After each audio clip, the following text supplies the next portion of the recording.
Matt Britos, Spencer Sease. Welcome, guys. Thank you so much. Matt, shout out to your studio. This is fucking beautiful, man. I really appreciate you for this and Thanks, the whole man. setup. I appreciate you coming in. Yeah, of course. How long have you had this place running up? This one's 6 months now. 6 months? So we opened in June. Well, we got the keys in June. Okay. And then we opened officially, I think it was September? Yeah. Took a few months? Yeah, it was like mid-September. Yeah, so probably like 3 months, 4 months, like fully operational. And so, like, what's the company that runs it? So people that are listening, and if everyone, and describe exactly kind of like what the whole setup is, who can come in, who like needs to shoot what. Like, I know you guys have a podcast set up, and maybe you shot music videos out there and different photo shoots. But what's just like take me through everything that you guys do, and maybe someone who lands on this can, come to you for this. Yeah, so everything's under Project. Project's my company. It's spelled PROJKT. So it's spelled a little weird because we couldn't get a project domain. So, yeah, and basically what it is, like, we're like an agency studio. So we run a full production company that we produce, like, commercials, music videos, sometimes, like, short narrative stuff, but not too many. Our main focus is commercial and music videos, branded content, essentially. And then we have the studio side, which not only do we shoot our content here, but it's also available for other creators to come in and use the facilities. So in here, we do have like a 20 by 20 by 14 foot pre-lit psych wall. We have a dark room. We have multiple makeup rooms, VIP rooms, things like that, production office. But also we have a podcast room, which is where we're sitting and recording this podcast. Beautifully lit and set up. Thanks, man. Yeah. And the background behind this room is essentially what we wanted to do is exactly what you did today. Literally just come in and start recording. So you don't have to worry about like how to set up lights, how to set up like microphones, cameras, all that kind of stuff. It's just like a one turn. No, you got everything up in one. I would say it's super easy. Just walk in. Shout out Spencer for the drive, SSD drive. Yeah. Because that's all you need. You said plug that in. Everything else is recorded. Don't worry about cameras. Nothing. Right. Yeah. So all you need to do on your end is just bring an SSD drive. Yeah. And then we plug that straight into the board, and then you just walk out with your pre-recorded kind of set here. Nice. So it's beautiful. Yeah. So I'm very happy that I got this set up and I was able to have the room, but I want you guys to introduce yourselves. Yeah. What you do, your background, and then we'll kind of, we'll dive in. We'll get into this. Yeah, I'm Spencer Sease. I kind of just say I'm like a filmmaker / photographer. I feel like nowadays you could call it just like content creator. But yeah, I focus in like short form content. So like music videos, music stuff, like advertising, kind of just like a mix of the two. Under that I do like directing, editing, producing, and then photography stuff too. Been doing it for about I started like making money off of it in 2014. So I've been like shooting, not like necessarily good stuff, but I've been like shooting and like doing it for a career since 2014. Damn, so you've been out since you were 17 then? Yeah, wow. So I was like 16 or 17. Damn. And you did that all the way because you're from Virginia, right? Yeah, from Richmond, Virginia. How did that whole setup even get started? How did you know you want to go into that process? That's a good question. I started with music videos, honestly. And also my mom is a creative consultant for photographers, so she's involved with like advertising. So I always knew that I wanted to be in content, just like growing up in that space. But I started, doing music videos for friends, like local artists and shit. SoundCloud rappers? Yeah, like SoundCloud rappers back in the day. And so I ended up going to film school to like pursue it. And that was like, I was already kind of like making stuff for fun. But so I ended up going to film school like 2016 and then dropped out the very start of 2018. And then I've just been like running with it ever since. Nice, man. And now you're out here in LA. Yeah, now we're out here. You finally made it. Finally made it the LA dream, and then just want to move back out. Like after you make the LA dream, you just want to go back to your city. I like it out here. I think you got to find your pocket out here, like what the best spot is. I mean, he's from like Orange County, so it's all the same to him. Is that where you live now? No, man, I live in downtown. Okay. Oh yeah, because Spencer was telling me you're trying to like ring him out here. Yeah, I've been trying to. I've been trying to get him away from the beach, back in the grimy downtown area, where there's more inspiration and less relaxing. I don't know, but I'm originally from Orange County, Anaheim, but I moved to downtown. I thought it was 7 years ago, but I just did an audit, and it was actually 10 years ago this year. Oh, shit. Yeah, I had a friend come visit me, and she's like, "Hey, I feel like you've been out here for a while." I was like, "Oh, I think it's been like 6, 7 years." And then we went back through like my Instagram feed, and I have a photo exactly the day I moved in, and I was like, "Oh crap, that's like 10 years ago." So I've been out here for 10 years, and I love it, man. Orange County was too slow for me, and downtown is so chaotic that, in a weird way, it like calms my mind. Mm-hmm. You know, because like there's so much chaos going on in there, and like compared to like what's going on in my head, like that's not like whatever's going on out there is way more important than what's going on in my head. Got it. It's like a nice distraction from everything. Right, exactly. Yeah. You know what I mean? So and it's just creative. Like I just find inspiration in downtown because it's kind of like a little movie lot. Mm-hmm. There's always something like being shot there. There's always something people like photographers, models. Yeah, Joker like, was being shot there. Joker was being shot there not too long ago. We like watched that from his balcony. They were shooting no Joker. way. Yeah, right on my street. So, because where I live, it's like they shot Batman and Joker and all that kind of stuff. That's like in my street is like where like the Dark Knight. You see like the Tumblr just like go through like all the streets and things like that. That's all just like in 4 blocks of my place. Oh, wow. So any like car commercial, anything that has driving shots in it, it's pretty much my place. And what area do you live in? I live like in Upper Grand. Upper Grand, like, okay. Yeah, so it's like Upper Grand, Lower Grand, and Lower Grand's like where all like car commercials, like all those racing and all that kind of stuff goes down. So, yeah, it's like annoying sometimes, but just like not being like a suburbia neighborhood, it's just like, oh, like action's going on out there. So it's like I'm so like somehow I'm like part of it versus like just even though I'm at home, like I still feel like all right, there's like work being done. Mm-hmm. You know what I mean? So do you get to work on your own creative projects aside from being technical? yeah, so I started off as like just like a videographer. When I moved out here, I was like a location manager for like TVs and movies and things like that. That's how I got exposed to this industry. And then I did that for 3 years, but as I was doing that and learning the industry, I was also like starting to get small little like video clients. And yeah, and then one day I quit that job because I had a guaranteed job as like a video producer for a brand. And so I put in my 2 weeks, and then on like the last day of my 2 weeks, that brand like rescinded the offer. Oh shit. So I was like, I don't know if I can curse here, but I was like, no, you can. You know, feel free to say whatever you like. So that was kind of like my like just like crash course into freelancing, because I was like, I'm not going back to like my regular job. And yeah, there's nothing guaranteed, but I have like a little bit of clientele here that now like I could focus 100% on them. What was your one client that kind of opened the gateways for you? Probably Red Bull. Red Bull. What'd you do with them? So for Red Bull, I did their like seasonal campaigns, like their cans. So well, the first Red Bull job I got was an event coverage gig, for TechCrunch in San Francisco. So I did just like general like photo, video, like event coverage of their booth. And then right after that, they just offered me like a can campaign. And I was like, okay, cool. Like, why not? I wasn't like experienced at all. Like I was completely underqualified for a job for sure. That's how it starts, right? But you know what? Like they flew me out to where was it? Portland. We went to like. Is that where the headquarters? Is that where their headquarters? Is that one? No. We just because we were doing a winter campaign in the summer, and Mount Hood was like the only mountain that had like a little bit of like snow, like right at the peak. So we're like, hey, we gotta hit up that mountain, which is like in hindsight, it was pretty funny because like I feel like they just kind of used that as like a little like team getaway, because we could have just comped everything in the studio and like called it a day.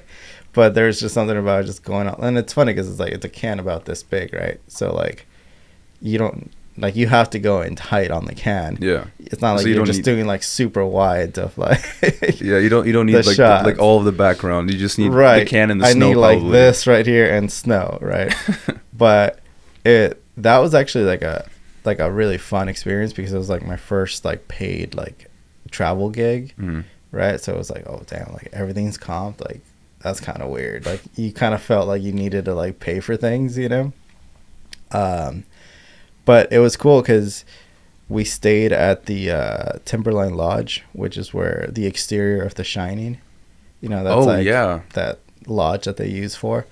So that was like pretty cool. I was like, oh man, this is so dope. Like, and you know, we drove like an hour and a half there from Portland, and then we just had like a little team powwow there.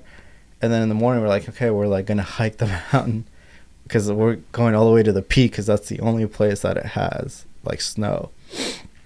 So I was like, dude, I couldn't sleep that night because I'm like, bro, I have to practice. Like, so when they went to their rooms, I like got my little tripod out. It was like a fucking newer tripod from Amazon, and I got my Sony out, and I'm just like practicing shots in the lobby.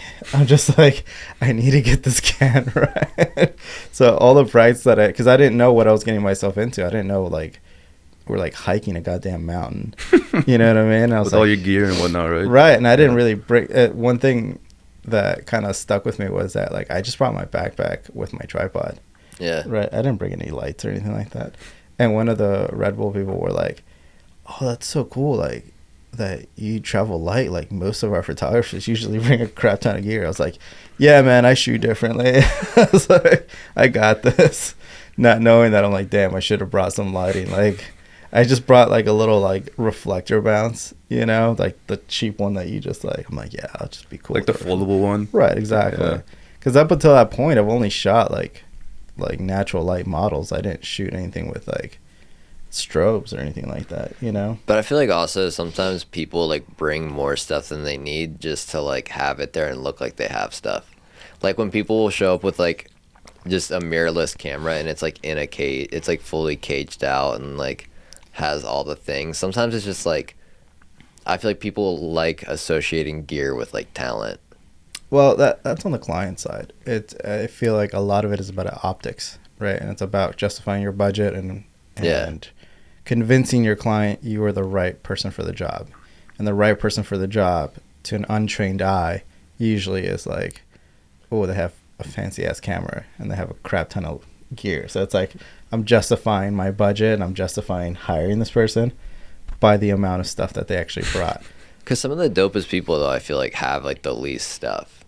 But I feel like some of the dopest people do their dopest work when it's spec work and they don't have like any pressure with the client, you know? And then that's how they get hired. And then the client's like, well, can't you replicate what you did there? It's like, yeah, but if you knew how I did that, like I was there in my living room just with like a little stick, you know what I mean? Or like just whatever it is, right? But it's also like, as a talented creator, you can bring any one of these cameras to like a big budget set and do the work.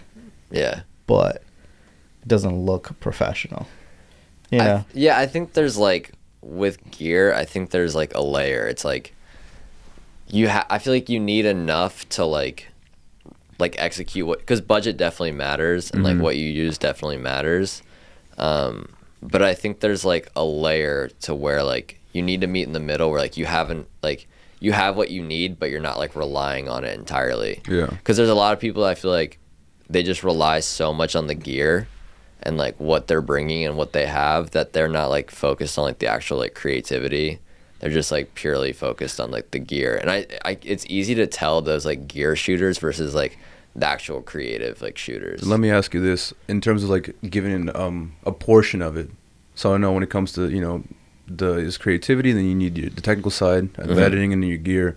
What percent? How would you guys, in terms of like in how you guys work as individuals, how would you assort all of those? In terms of like importance, like ranking them. That would be like, okay, like for me, it's like 70% of the shoot has to be creativity, and then like 15% like just gear of how much like I care, or like in any shoot in general. No, I don't think you break it down that way. I don't think when you go into a shoot, I don't think that's the mindset of it. The mindset is what gear do we need to accomplish these shots? So that's the first. So if we're like, okay, we're gonna need tracking shots, right? Okay, we might need a dolly, or we need like crash zooms, right? That we need like the lens to like complete, like just zoom quickly into the subject, or so we'll need a zoom lens. You know what I mean? So it's like you break down what's on the scenes and like what it's actually going to, like what the narrative actually requires, and then you work backwards from there.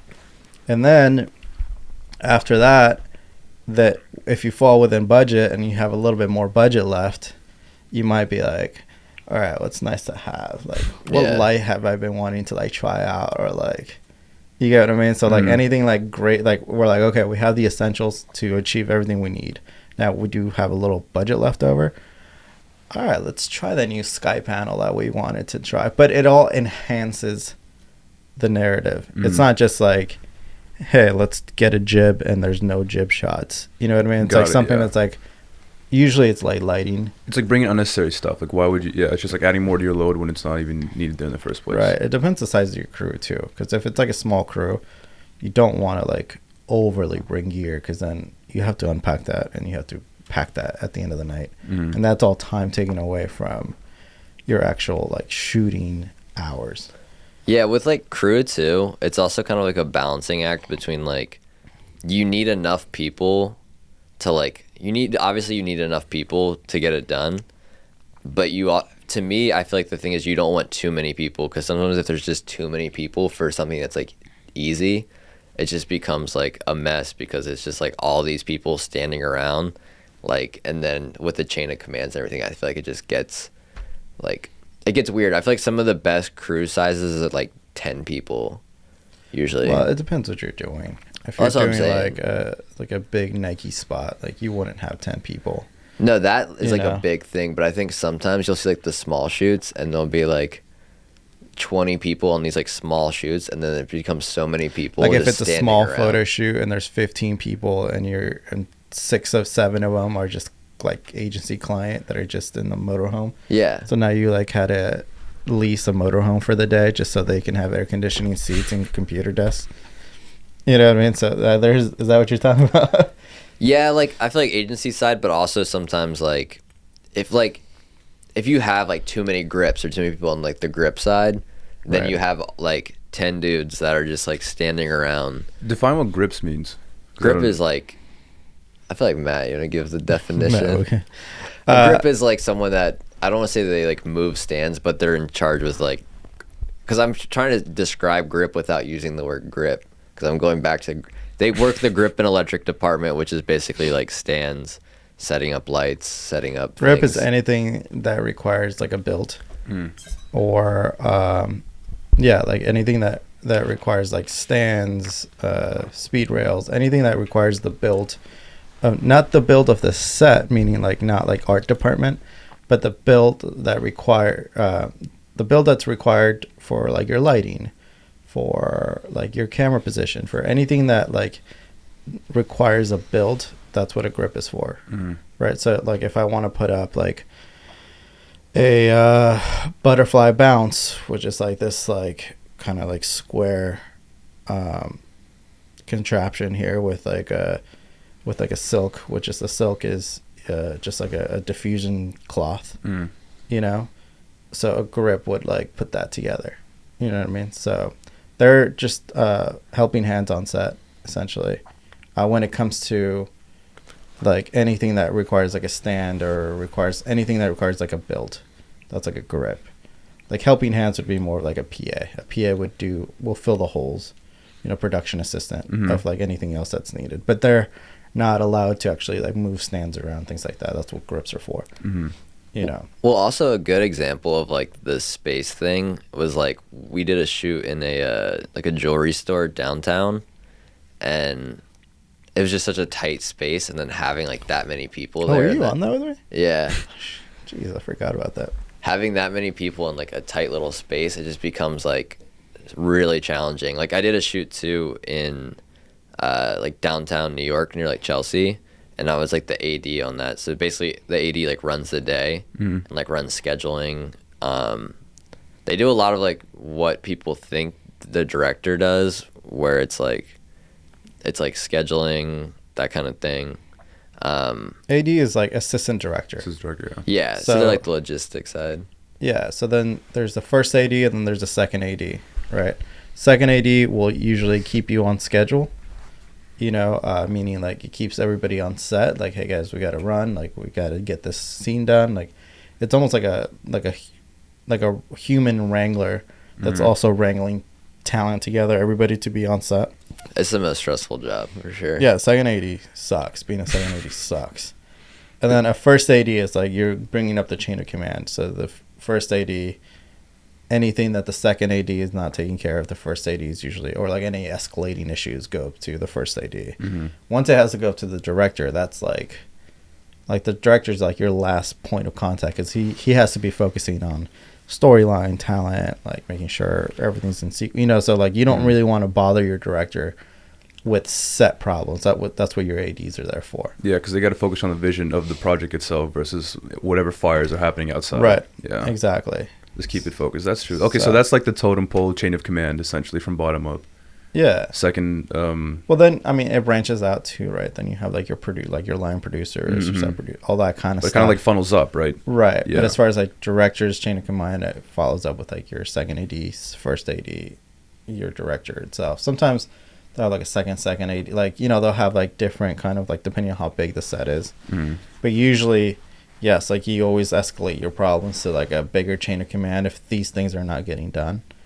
Sometimes like it could be a location issue that an AD is actually handling, because like, let's say the director's not like finishing his takes on time, and it's like, hey, we have to get out of this location. So it's like the location manager will go to the AD and be like, hey, we got to wrap this up. Mm-hmm. So then the second AD will go to the first AD and be like, hey, we got to wrap this up. And then the first AD will go to the director and be like, hey, we got to wrap this up. It's like, who says? Well, the fucking location manager says. And in terms of your own like work and what you get hired, do you guys enjoy enjoy the director role? I like directing as like my main focus. Matt more so likes like the producing side. Mm-hmm. But I mean, we just did like a project where I directed and then Matt was my DP. And Matt can get into like what a DP is too, if you want to give like the rundown. It's like, and I was also kind of like your AD on that set too.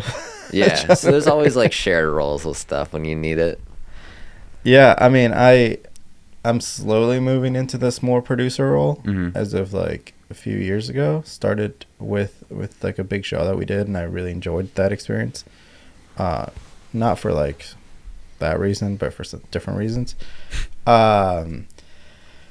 But yeah, like the thing is, I feel like this might be a controversial topic here, but I feel like filming, like being a videographer, working in that side there, even photographers, I feel like that's a young man's sport. And I'm not saying I'm like too old. I'm only 35. But they'll definitely, if you're like an old videographer, like on tour with like an art, because I mean, also too, kind of in the music side, and that's where videography is required. These artists are so young that like you can't. And that's where like my point was going. My point was going that it's not that you can't do the job. It's just that like I feel as you get older, you start to lose touch with what's on trend, and your patience starts to like dwindle a little bit. Yeah. So like if you're like if you're like a tour videographer or anything like that, like you have to be within that same age range that the artist is in, because you have to be able to tolerate the artist. But also like if you're older with like kids and a wife, like when can you do like a bender at like 4 a.m. in the morning and turn around a video for the next day? Or you know what I mean? Like your hunger is not there anymore.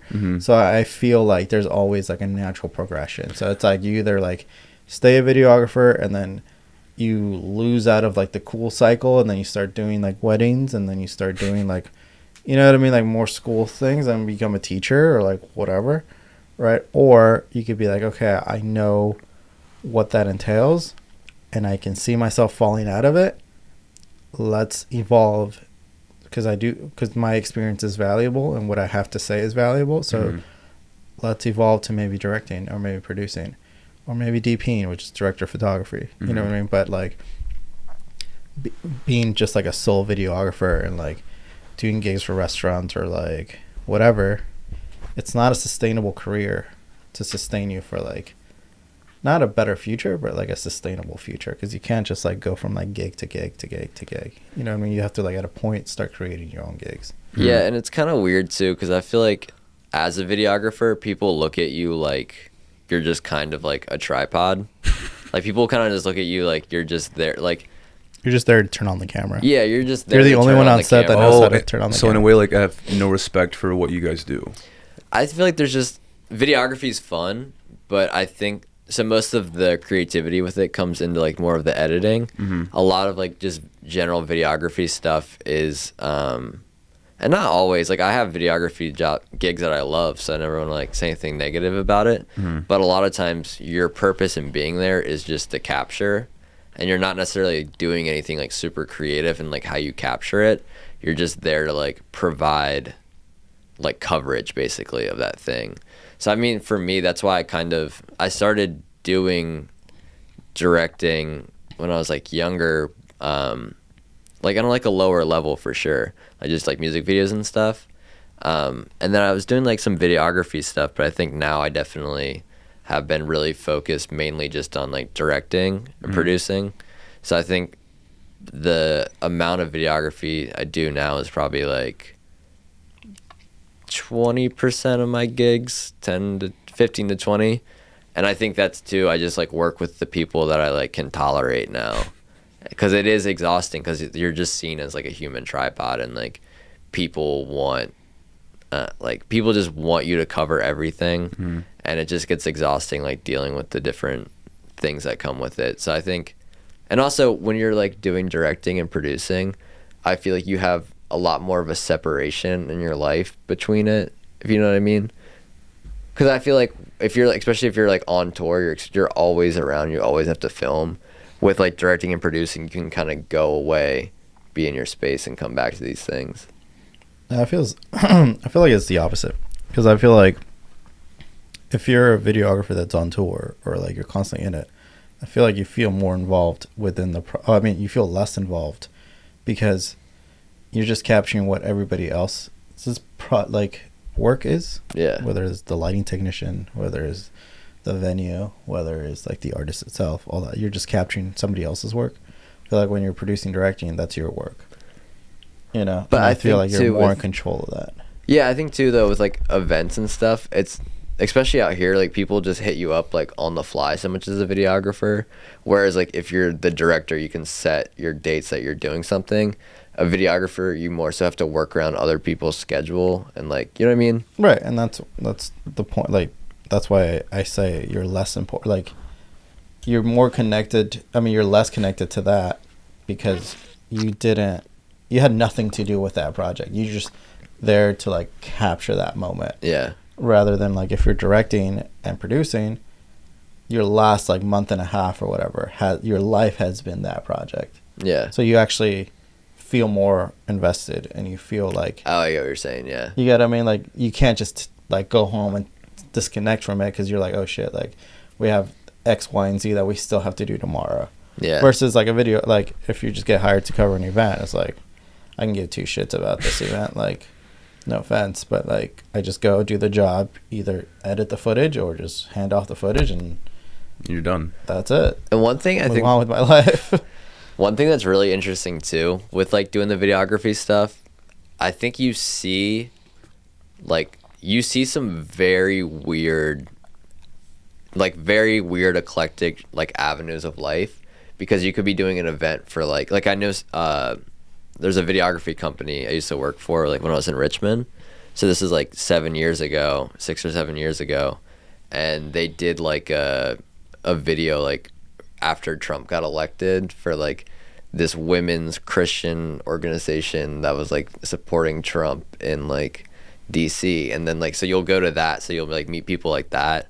And then like I had a videography gig where I did I was at the Call of Duty championship like last year, so I took that one because it was like fun. Yeah. But then you like meet all like the major league gamers, so I feel like there's so many like weird different avenues you can go down of like meeting people.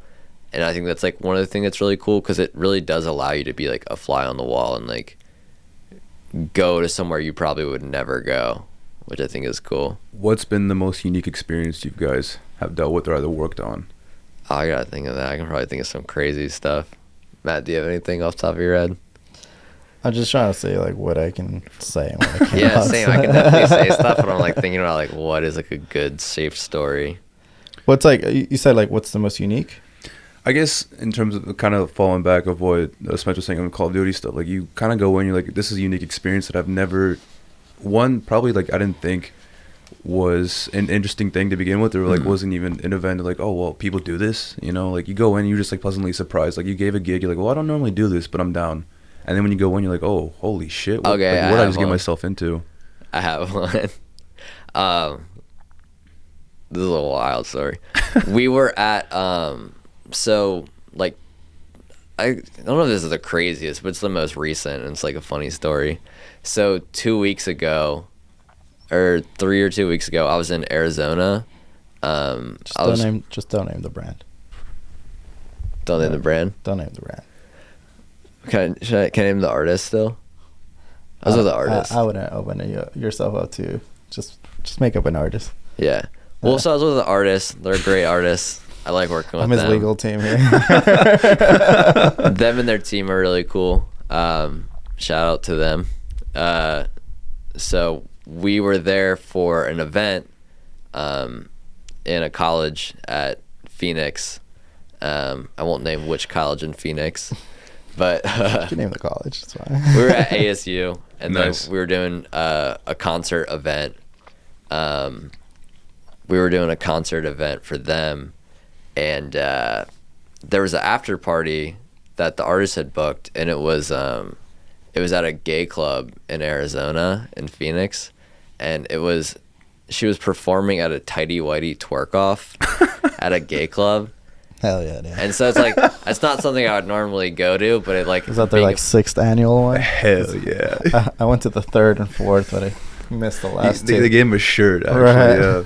It was crazy, and it was really funny because her manager was like, I take it this is the first time for you as well here.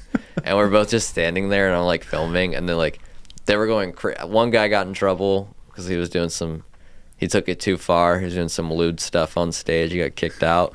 But it was just like one of those things where you're like, as a videographer, you're like, when else would I be in this situation? So it puts you in like really funny. Could you please describe to me what entails, or like what the hell even takes place in a tighty whitey twerk off? They were all in a circle, and then like one by one they had like 10 seconds, 15 seconds to like twerk to the song, and so they all had the same song, and they were all going through, and yeah, it was wild. Did you join in on it? I was going to, but they had to hold me back. He was the one that got kicked off stage.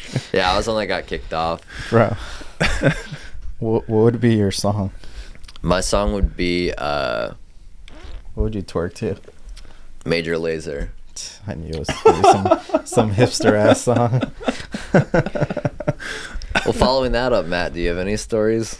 Any wild? I mean, I can't top videographer? that, dude. Wild videographer stuff. Yeah, like something you got into. I'm trying to think of one when I was younger too, because I definitely have some funny like younger ones. Because when you're younger, you try to still make a name for yourself. You probably take anything at that point. Oh yeah, I have a good one. Matt, you go though. I mean, I can't top that wild one, man. Mine are very like low key. You know what I mean? But I don't know. As a videographer, I didn't really do many events, so I can't like talk about that. But I could give you some like crazy location stories. When of course, I'll give you one that like we're out like in a neighborhood out in North Hollywood somewhere, and I get to set, and as like a location guy, like I'm supposed to be the first one there because I'm in charge of the location. Mm-hmm. But for some reason there's this huge crane there, like the huge like blue crane, you know what I'm talking about, like the construction ones. Construction one, yeah, like that has like, you know, those like the wheels come off and like pivot down, like the hanger cranes, pretty much. Right. Yeah, I got you. Like I don't know. I think they're blue. They're huge. Blue ass cranes. Got you. So the scene was actually for Denny's. Shout out to Denny's. Shout out Denny's. So we can say this because the whole lawsuit, it's already done. So the gag was that they were putting like the Denny's booths in like weird random locations throughout like the US, right? And this particular scene, the vision was, let's put a booth above a pool, like their pool, you know. So okay, so the gag was like the crane was gonna lift this booth over the house onto the pool. Right? So it's like, all right, so that's where the family would be sitting, and they would just having. Oh, you had lunch. people sitting within the booth. Well, that was lifted up. after like it got lifted, then it got dropped, and then got lifted again, right? So that was the gag. The gag was supposed to be they get over the pool, whatever, right? Cool. Got shot, filmed, whatever. I don't know where in this part was that like, hey, let's put a car over the pool. I wasn't involved in the creative. It was just location. I was just like, secure this location. Great. Cool. Let's put a car over it. So we're lifting a car from the street over the house onto this pool in the backyard. Right? So cool. So the gag was, I don't know if this was for the show reel of the director or what the fuck, because it had nothing to do with the Denny's commercial. The gag was that they were gonna fucking snap this car into the pool. Sure. Nothing screams more like Denny's. Yeah, dude. This is a Denny's ad. Maybe we should bleep that out. I don't Anything know. bad happen? Yeah, what happened was nobody had the foresight of being like, hey, you crash a car into a pool, you might have some structural damage to the pool. Yeah. Right? So they snapped the wire off the freaking car. It slams into the bottom of the pool. All right, cut. Good. Big ass crack going down the pool. Right? So they fucking drained the pool. I think it was like $200,000 later. Oh my god. In the lawsuit. Jeez. Yeah. And yeah, that was pretty exciting to look at that. Just having a fucking car just smash into a pool. Nobody. Can you give us the exact like breakdown of what this whole commercial looked like? What It looked great. It didn't have a car. It just had, it had booths all over the U.S. Can we put a link in it? I don't know. I should probably find it. I put in my description. Yeah, if you want to check this out. Find it. But I'm saying like the car part. Do you guys just do it for shits and giggles? Like, I think what so, was the dude. whole They had point? nothing, it wasn't in the ad. It never aired. What? No, it wasn't in the ad or nothing. It was just there. I'm talking about. I think that's for the director's reel. Can production insurance even cover that though? It did if it's cover like it. Very Yeah. much your fault. Yeah, it did cover it. So. Like, whatever. where's the line of negligence with that? I wonder. I think when you say, "Hey, I want to crash a car in the pool," Yeah. well, yeah, let's do that. Yeah, but like, that's a crazy one. There was one that like, man, okay, I could talk about it, but like I have to change all the names. Yeah, because I think it's still an ongoing lawsuit. So there's one time, we were shooting a movie downtown. It was 4:00 in the morning, 3:00. Yeah, between 3 and 4. Our permit was running out, right? So we had to like speed it up. We're like, hey, we gotta cut this out, right? Anyway, the main actor, A-list actor, was pretty hammered in his in his trailer, and wouldn't come out, and that's why we're so delayed. We're just waiting for this actor to finish this scene, right? And anyway, we're waiting and waiting. Like I said, it's like 4:00 in the morning. It could be 3, whatever. I'm changing a lot about the story, so nothing gets back to me here. You can put bleeps too if you ever accidentally slip up. That too, yeah. Well, after in post credit, just let me know. I got you. But in the end, I'm gonna post these videos. So if y'all see this stuff, just comment. I'm very curious. Like, oh, it's gotta be like people like guess like it has to be this. Like no, he's definitely talking about this person. So then,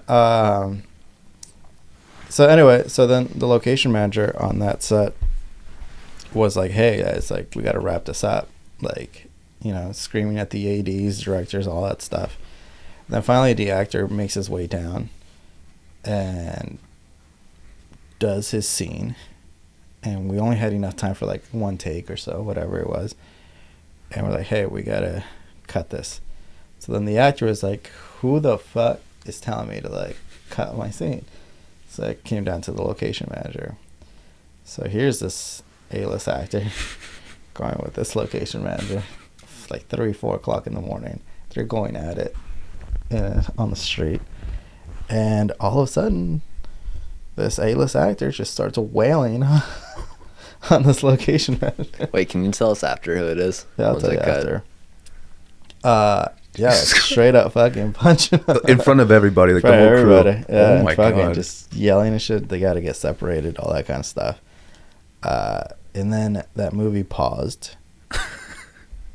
Big lawsuit.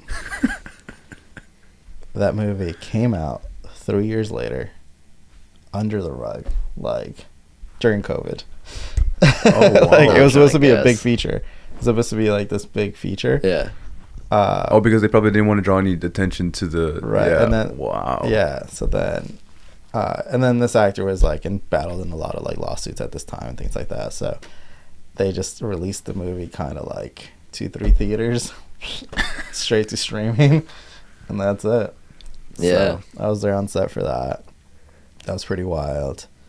This is the one time that we did a Lil Wayne video shoot, and the transpo driver. So transportation, it's like the drivers that are on set, like could be driving vans, could be driving trucks, whatever it is, right? So they're all part of the union, and they all get drug tested because they're drivers. So we're doing a Lil Wayne thing, and there's a conflict on radio. It's like, hey, we can't drive, and we're just in downtown, so we're just going like block by block. You know, it's not like a long walk or anything like that. It's just a list. We have to drive them out. Got it. So there's an issue with smoking weed in the van, going from like one block to the next block. So there's like, yo, I can't drive this guy. So it's like the transport guy's like, I can't drive this guy if he's smoking weed, because then I'm jeopardizing my job, jeopardizing my union, all that. So fair points, right? So anyway, we decided to walk him, whatever. But then the huge rider on his part was that we had to build a skate park by his trailer in downtown LA. So where the hell did we build a skate park in downtown LA? So we rented this entire lot just to build a skate park that he didn't use once. It was just for his homies. It was like a bunch of like young white kids just like skating on the skate park that we built in downtown just for this one music video. Wait, Lil Wayne requested that? Yeah, that to be put in? Because he's like a skater. Oh yeah, I knew that, but like, and he didn't use it once. He didn't use it once. You just built it for shits and gigs. Like, all right, I can do this. And well, it's just he just built it, and I guess just like the guys that are like teaching him how to skate were just all fucking dead. And what's good thing is like it was a music video, so we didn't have to record audio, because like all day it was like, you know what I mean? Like that's all you heard during lunchtime. You're like, God damn it, why did we build the skate park? You know. Are you allowed to say what music video you filmed? I don't remember the music. It was one of Lil Wayne's music videos. I don't remember the exact video. Speaking of music videos too, I think we should touch on like, because you started with music videos, right? Yeah. A little bit. Yeah. Like, I think we should touch on that too, like how you start and stuff. Because I kind of wanted to talk about, I was like the stereotypical like trap videographer when I was like starting up, because I really wanted to do music videos, and like that was like the main thing, was doing like trap videos. I don't know if Matt was in like the same boat with that. Yeah, my first music video when I moved out here was for my security guard for my building. And he funded a music video. When I say funded, the music video, I charge him $500 for it. So he funded the music video. Yeah, I started at like $300. You know what I mean? He funded the video for his homie that was moving out here that he did. We could actually play this video. It's funny. And then the video's name was Coolin' on the Low, dude. because he was cooling on the low. So it was cool. It was like my first opportunity to actually like make an actual music video. So we went to Vasquez Rocks. I don't know if you've ever been there. It's like this like rock formation. Is it like a national park? No, It's like just a park, right? Big rocks. Yeah. But they shot like Star Trek there. Like it's got some historical value to it, you know. And it's like these really cool rocks. Like it feels like you're like in another world or whatever, you know. So I shot this music video there with like a friend of mine from Orange County. And she wasn't a model, but she used to work with me at Nordstrom. So we're like, hey, you're pretty attractive. Let's get you in this video. Yeah. And then she never posted that video. I don't think she liked it. Damn. But that video, I released that video, and I'm really proud of it because like we shot it there, then we also shot it in like my apartment. Like it was actually a pretty cool video for what it was. And then the next day, so I posted that video, and then the next day, or the day after, The Weeknd posts a music video that's called I Feel It Coming. Is it I Feel It Coming? I think it's I Feel It Coming, right? Funk, yeah. Yeah, you remember that? That looks exactly like my music video and shot in the exact same place as my music video. No way. Same, right? Same concept. Same, like you can go frame by frame in my music video, and it's the same goddamn music video. All right, what was your music video? Like, do you remember the name of it? My music video? Yeah, so people can look it up and actually see. My music video is called "Coolin' on the Low." Wait, that was the music video you shot out there? Yeah, my first one. The Weeknd copied copied "Cooling on the Low." "Cooling on the Low," man. Oh my god! He read your mind and copied you, dude. No, I mean, like, obviously they didn't. I have no contact with them. Dope, right? I didn't like write out a treatment and submit it anywhere. So there's no. I'm not accusing The Weeknd of stealing anything. Oh, of course. But we're making assumptions. It looks eerily similar. It makes a very cool story. The fact that like my video was released like a few days before their video, and it's exactly the same goddamn video. You know? No way. Like Spencer has seen it. It's like what would you say? Like 80% there. It's pretty similar. It's like so this is coincidentally. It wasn't like you posted and like maybe like 3 months later. No. Got it. It was all coincidence, obviously. Don't sue me, Abel. But what I'm saying is like it was just weird that like, and that actually like low key like inspired me to like do it because I was like, you know what, like I don't have the budget, but like my concepts at least are like similar or like at par. You know, and I was like, okay, like I might, like my vision doesn't completely suck, you know. So that's kind of what propelled me to keep doing more. But then I didn't really do more music videos till like later on.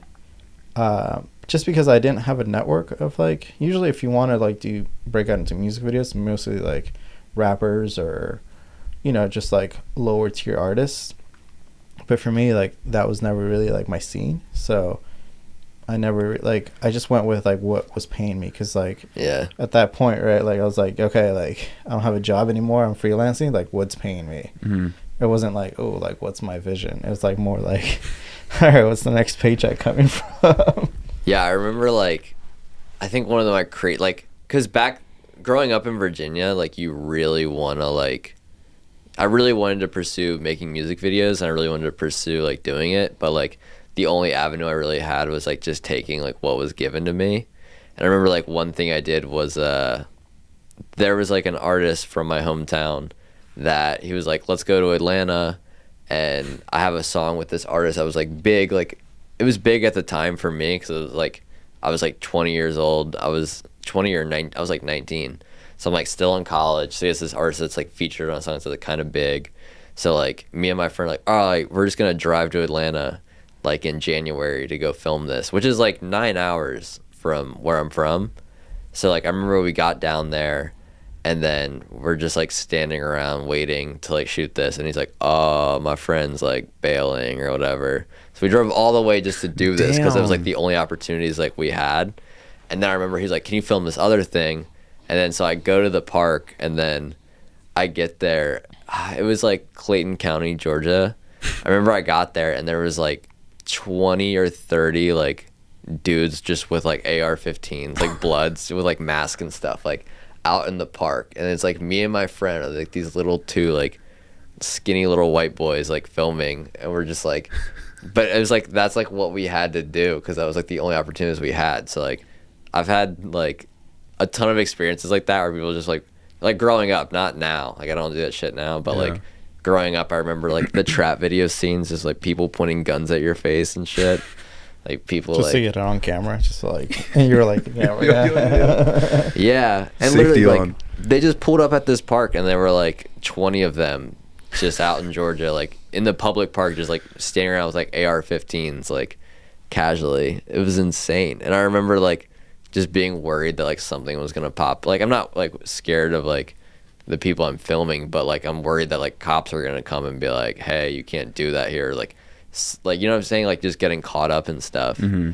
I remember like one time too, like there was another rapper in my hometown and we were like driving around and then like he's like out of his window with like two like Dracos just like hanging out of his like car window, and I'm like filming that, and then someone else is driving my car and his friends are in my car and they all have guns too.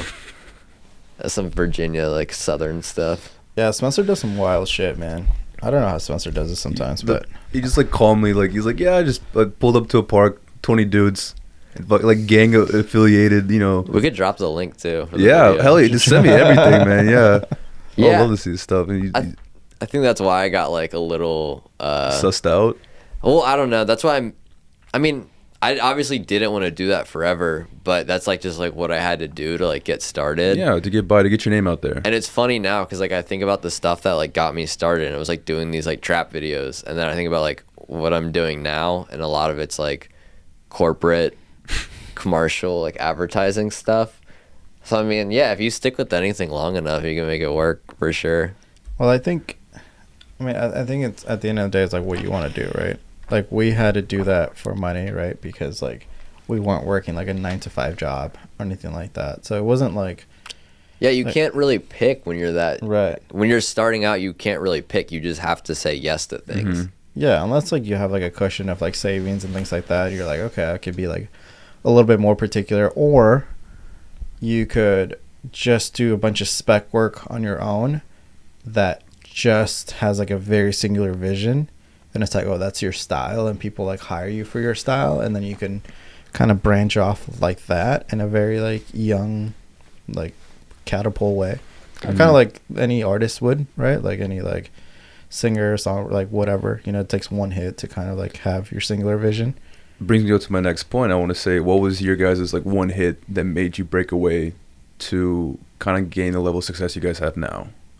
Like it was at that moment, like, you know what I'm saying, like you networked out, like I like what you did here, and then from there it's like bang bang bang, like okay, you can like one big name, and then from there like this guy's incredible, and then spread like wildfire.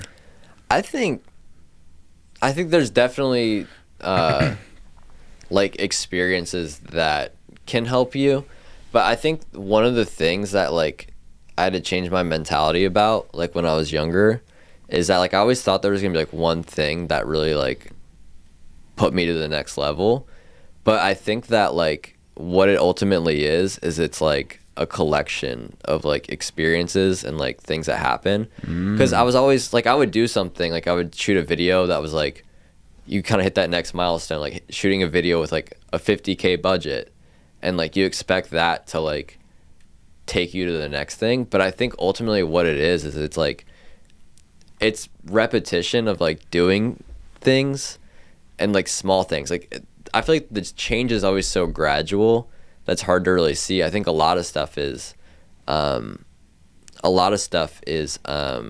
just like doing repetition. But I mean, I guess for me, like one experience I had that I thought kind of like helped me out was I did a shoot for an artist I shot Isaiah Rashad for GQ. Nice. And then in the same week I had like a billboard in like Times Square. So that was like definitely like a boost. But I think, yeah, ultimately it's a collection of just like putting in a good work ethic and like not pissing anyone off, you know what I mean? And like just keeping good relationships with people and networking and like slowly building. Like it's definitely a slow, drawn out process instead of like you hit that one thing and you're on. I mean, some people probably do get that, like they get lucky and like they really, really create something that's like crazy, especially with like more so in like the narrative route with like if you do like a really good short film, that kind of puts you on. But I think with the short form videography, like content stuff, it really is just like doing good work consistently and trying to like keep getting big gigs. Like with photo and video, it's like just keep getting gigs, keep your relationships going. It's like a slow incline, essentially. Yeah, but I don't necessarily think the most talented people are the ones that are working. Yeah, I agree. So I think... Yeah, let's elaborate on that. Yeah, go ahead. Well, it's also so budget oriented in this. No, I think the most technical, the people that are the best at their craft are not getting hired because they're too focused on that. I feel like more mediocre people are getting work because of their personality and because people enjoy working with them. Mm-hmm. You know, because I feel like most of my gigs that I've been hired for, probably 95% of them, nobody's asked to see my portfolio. You know, it's like how easy you are to work with. Right. Yeah. And it's also because like you've been referred to somebody that person trusts, or you've met enough people in that realm that like know what you do and have had set experience with you, or vice or whatever it is, but like know that you get shit done. Versus you might be the most technical sound, you might have the dopest camera, you might know exactly how that camera works, you might know exactly how to light a scene, but you're not working because you don't know how to talk to people, or you're kind of difficult to work with. People don't really enjoy being around you, and usually those people end up being teachers. Ooh. You know, because if you think about it, like, because they don't get the work. If you're a teacher because you haven't made enough income to support yourself doing your art and your craft. So now you're like, but you know the technical aspects of it. You know what a shutter speed is. You know how to communicate the technical aspects of shooting, but you were never really like good enough, or maybe you were, but like something happened that you're like still like not shading. Like teachers are very important, you know, not shading teachers at all, but what I'm saying is that like if you're in the creative field, nobody aspires to be a teacher. You know what I mean? Like you want to be like the next, like, you know, Francis Ford Coppola. You're talking about like film teachers, like film school teachers? I'm talking about like photography teachers. I'm talking about film teachers. I'm talking about videography teachers. I'm talking about like even like YouTube teachers, right? Because like you learn a lot from like... Oh, there's that one. Well, I don't know if there's... I'm not singling out any one, but what I'm saying is that like when you watch like tech reviews on like gear and things like that, like, yes, that person can tell you everything about this camera and the features and things like that. But then you never really actually see them shoot anything. And when you see them shoot anything, you're like, ooh, that's kind of rough. Because like they're so focused on the technical aspect of it, right? And they got so caught up in the gear of it that they just kind of fell in love there and just kind of shelter themselves there and not actually go out and do something. Because like there's people with like closets and closets of gear, and you're like, do you ever use this shit? No, but like the new one's coming out, and like they'll probably shoot like one project or whatever, but then they're like, oh, I have to upgrade my gear. You know what I mean? So it's like that's a trap that I like fell into, because I'm a technical guy, but like I love gear in the sense of like I love owning it, I love having it, you know. But then I found myself not really shooting much with it, or like buying something and like it just sits there because it's like, oh, I just bought it, and you know what I mean? Because I just like owning shit, you know. But recently in this year, I was like, I've been getting rid of a lot of stuff because I'm like, okay, like, is the gear getting in the way of the creative? And if it is, we have to get rid of it, right? So like even recently, like this, like 2 weeks ago, I bought a whole bunch, like I upgraded a bunch of my stuff, but then I did like an internal like audit, and I was like, when was the last time you actually used that? And like, is the technicality of it, is it getting in the way of you actually like doing the storytelling? And if it is, let's get rid of it. Well, and I think on the flip side too, like there is a barrier with film, because obviously like painting, like if you're a painter, like you need, and I'm not saying like paint's necessarily like the cheapest, but like it's definitely a cheaper threshold or like barrier to cross than like film. Because even with film, I think there's, yeah, you can have like the simplest camera and like the simplest thing, but I think ultimately to really get hired and to get on bigger things, you kind of have to up your crew, your overall costs and your budgets. And I think, but that all comes with like, that doesn't necessarily come with what you have or own. That just comes with a budget that you can rent. well, just you being, have like, to technically, still like, do dope stuff to get hired for these projects. right, but dope stuff doesn't usually equate to like the dopest gear. Well, I'm just saying, I feel like there's probably like kids out there that like just never had the chance to like, they're probably like amazing directors, and I feel like they just have never had the same chance because they didn't have like the experience to be trusted on set to do these things, to work around this equipment, work around this gear. I feel like if you're an amazing director, you find a way. I feel like you find a way with your iPhone, you find a way with your VHS camera, like you find a way to get your vision out there. And I don't think it necessarily has to be like given an opportunity. Yes, a lot of people are not given an opportunity, but because probably they don't network enough, probably they don't like put themselves out there enough. Mm-hmm. But the people that have the vision and put themselves out there are getting their gigs. Well, that's also another thing, because I know a lot of people that are super talented with film and like photo, but they're just like lazy. Right. Like I think they're that's not putting. So it's like They're putting that's the work, the yeah. that's the combination. The combination, like I said earlier, the best people are not getting hired because they usually focus so much on the technical aspect of it rather than it's a two-way thing. It's you have to market yourself and you have to be dope at what you do. Mm-hmm. Right. And if you're filling 100% of your jar with dope at what you do and you have 0% marketing of yourself, then you're the dopest guy ever in your bedroom and nobody knows anything about you. And what's hard too is I mean, one thing that I definitely have been like struggling with, and like I feel like when I was younger, I didn't have to like necessarily like I didn't have to pay health insurance and stuff. I was like 19 years old, so like all I had to pay was my rent. Right. I lived in Richmond, Virginia, so my rent was like $400, and I was like in school, so like I had so much time just to make stuff for the sake of making it and love making it. And I think it gets harder when you get older because you have more bills. You have, especially like living out here, like it's expensive to live here, like living in Santa Monica, rent, gas, everything adds up. Yeah.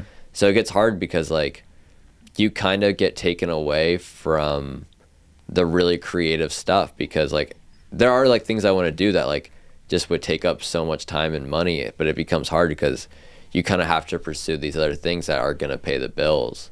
And I think that's why art and like money don't always Go hand in it's hand. weird because I think like some of the dopest visual artists that are making just like beautiful stuff like just don't have a lot of money because they're not focused on that. Mm-hmm. So it is hard finding like the balance because obviously like people want to be secure, they want to be able to retire, they want to have like a normal career, but they also want to make like really dope stuff, and making really awesome stuff doesn't always go hand in hand because a lot of the biggest paying things are like pharmaceutical ads, Mm-hmm. different stuff like that. There's not a lot of money in like magazines anymore, for example, like editorial like magazines, like really creative stuff like that. Like there's not always the same amount of check in that as there would be in like advertising for like a new like allergy medication. Mm-hmm. So it is hard, and I know a lot of people that deal with the same thing where they're very creative, but they have to do like what's gonna feed their family, and I think that's like one of the hardest things. So it's essentially projects that kind of support your life. So you just keep on living at this, like living while you're still doing what you love, and then a couple passion projects here and there. Yeah. When space and time is available. Yeah, like I know a lot of photographers, and what they do to get their higher paying big gigs are their passion projects that they make. And I mean, that's why I try to stay like busy just shooting for fun, just like, because I think if you're always focused on shooting for money, you're going to get burned out. you have to, people say don't have the same hobby and the same job, but I think with photography you need to shoot for fun, just to have fun with it, just so you can still love it, as opposed to like, oh, I just have to go in and do this to make money. Because if you have that mindset all the time, you're like gonna get burned out and hate it. So I think, yeah, you have to find that balance of doing things for fun, because ultimately too, those things will help you. Like if you send them to ad agencies and like build up a spec portfolio, like just go travel, go shoot street stuff, shoot people, like pick what you want to target and show a creative way to do that in order to like get these clients. So like if you want to shoot for like an airline, like go to a place that you've always wanted to go, just go shoot for fun. Like my old boss, like he would go and just travel the world, and so he's worked with like a bunch of different like airlines and that kind of thing, but he specializes in a lot of global clients, and that's something that's really rare for like someone based in America. And the reason he gets these is he just goes to like Shanghai for fun and just does like street photography and builds up his portfolio doing that. And that's how he started, was doing street photography. So he's still getting these big fish, but he's like doing these passion projects out of pocket that help him out in the end. Yeah, I think with video is a little bit different though, because like once your stuff stops sucking, it's because there's a little bit of a crew involved. Yeah. You know, the more help, the better it is. Right. Yeah. Because you start noticing things that you're like, okay, I know how to make this better, and that requires a little bit of people to help me out with it. You know, because like with photo, it's easy to just grab your camera and just go. You and a model, just go fuck around, whatever. Maybe you bring a light, whatever. But with video, since like you're not just looking at like, you're still looking at a 2D plane, but like your camera's moving. You know, so you're actually creating, like, you're actually capturing environments and motion and things like that. And you have to keep, with photo, it's like I have an initial reaction to this photo, and I choose how much time I'm going to spend dissecting this photo or looking at it. Yeah, it's one frame as opposed to like 3 minutes, 24 frames. Right. So it's like, in video, it's like I have to capture your attention and I have to keep your attention. And there's so many like just slow-mo shots of a girl looking up at the sky that I can do. You know what I mean? Yeah. So it's like I can do those all day with just me and a model. Fuck it, you know. But in order to like have a video that's like dope, that will keep your attention, and it's also like if you're doing like spec work, like you don't really want to waste your time. You want to like do something that can potentially lead you to like a client. So there's so many more factors. It's like, it's just not just the shooting, but like how much gear are you going to bring for this little spec shoot? Then you have to like have your model. So then you might have to have a grip. You might have to have an assistant. You might have to have like a lighting, all that kind of stuff. And then once you're done with that, then you have to make a dope edit, you know, and then the edit takes forever. You know, so it's like, it's harder to do spec video shoots because like there's so many more components to it, and you have to actually like assemble your little team, and you most likely can't pay them. So it'd be like, hey guys, like I have like, you have to have so much respect for like the people around you, because like, fuck, you guys are taking up like some of your time to like make my vision come true here, and it might not pan out. And that goes into how easy you are to work with. Right. Because then that spreads too. Yeah. It's like, why? No, if you're going to hire as a director, and then it's just like, okay. If like, you're a guy that's always looking for favors from your friends, like no one's going to want to. Yeah, it go up to because you suck. Like it's like what do you offer to me too? You know. Right. Sometimes. And it's also like if you're not landing anything, and like you're like, hey guys, like let's go for another shoot. Like, I hate calling it filmmaking. I don't do film. You know, I sell JPEGs for a living, and .mov. Do content. It's like I do content. Yeah. You know, digital content. I'm not a filmmaker, so I hate it when like it's like, ooh, I'm a filmmaker. I'm not. Never touched a film. Intro. I think I said yeah, because you're like a little more pretentious than I am, but he's a director. So I cringe whenever it's like, ooh, you're a filmer. I was like, no, I don't. I don't even like movies. I don't even watch movies that much. You know, my favorite movies are like fucking Avengers. Just I like the guilty pleasures. Just give me like commercial eye candy, and that's it. So for me, I don't take this like I take it serious because this is my business, and I take my business very seriously. But like, I'm not like a purist in the sense that like I'm not doing this for the love. I'm doing this for the money. You know, and I do have a good vision, and I do have a good artistic eye, you know, and that's how I make my living. But I'm not like out here assembling crews for a passion project. But we still shoot creative stuff all the time. We still do stuff for fun. No. What I'm saying is like I'll still do stuff for fun and creative stuff, things like that. But I'm not out here all the time like trying to make with art. Like like I'm not out here with like a what's the word I'm looking for? Like a naive vision of like, hey guys, like let's all make this like little thing together and like we'll all benefit artistically. It's like, no, like if we're making like a spec shoot, or if I'm assembling a group of people for free, like I mean, I tell them all the time, like I hate people working for me for free. You know, like I pay people as much as I can when I can. You know, he fights me on it sometimes, but like, right? Like whenever we like fight about like how much budget we should allocate rates on something, you know, because I always want to like pay the most for something, right? But it's also like, how many like free spec shoots have we done? Like not that many with me, because I just like hate people working for free for me, because I know what it takes, and I know like that I wouldn't do it for somebody unless like I really respect them, or I know that like people need to get something out of this. So it's not like I'm gonna be like, hey guys, let's just assemble a crew here and let's shoot my Christmas card. Yeah, I would never do that. But I think there's like a mutual understanding when you work with like another creative and you're both like making something dope out of it. So I think there's always that understanding like you can do. Yeah, but it's something that like I'm always thinking of like, how is this going to benefit them versus like I know how it's going to benefit me, right? But like, how's this going to benefit you? And if I find that answer, then I'll call you up. Be like, hey, like this might be dope for your portfolio too, or like whatever it is. You know what I mean? So it's like I recently just had like an editor hit me up and like wanted to like audition, essentially because like I never bring somebody on that I haven't worked with, you know, especially with like a paid project, because that's too much risk. So on the downtime, it's like sometimes like I'll get people to come up to me like, hey, can I work for you or whatever. Like, okay, cool. Like I'll give them like some sort of trial or some sort of like spec thing, right? So we did a music video together earlier, and I sent this out.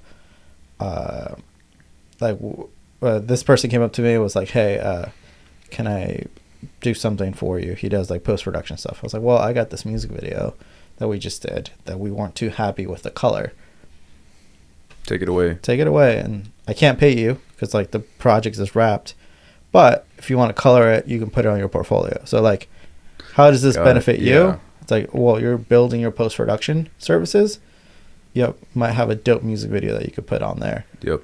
You know what I mean? Yeah. I feel like I'm sensitive to it too, because so much as like a content creator, you're dealing with people that are like, oh, I can pay you an exposure, or like once I blow up, I've got you. I mean, that's like a thing across the board for all creatives.